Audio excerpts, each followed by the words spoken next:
અને અમિત શાહ જ્યારે સહકારિતા મંત્રી બન્યા એ નવો વિભાગ જ્યારે શરૂ કરવામાં આવ્યો ત્યારે એ નારો તેમણે આપ્યો હતો કે સહકારથી સમૃદ્ધિ એટલે કે સહકારથી કેવી રીતે લોકોના જીવનમાં બદલાવ લાવવો એ અમારો ઉદ્દેશ રહેશે।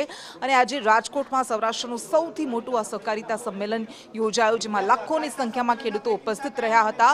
અને એ સમયે તેમણે કહ્યું કે હજુ અમારો એ ઉદ્દેશ છે, હજુ અમારું એ લક્ષ્ય છે કે કેવી રીતે સહકાર થકી ખેડૂતોના અને પશુપાલકોના જીવનમાં મોટો બદલાવ લાવી શકાય। અને એ જ સમયે વલ્લભભાઈ પટેલ અને વિઠ્ઠલ રાદડિયાની પ્રતિમાના અનાવરણ પણ કરવામાં આવ્યા।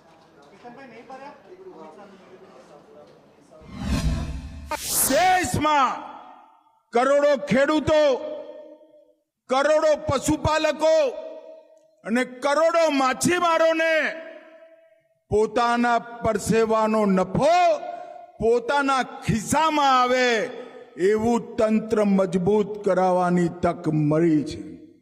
અને મિત્રો, આજે હું જે ભૂમિ પર છું, આ ભૂમિ પરના બે ખેડૂત પુત્રો સ્વર્ગસ્થ વલ્લભભાઈ પટેલ અને સ્વર્ગસ્થ વિઠ્ઠલભાઈ રાદડિયા, આ બંનેની પ્રતિમાઓનું આજ અનાવરણ થયું છે। અને સહકારી સંસ્થાનો પરિચય શું?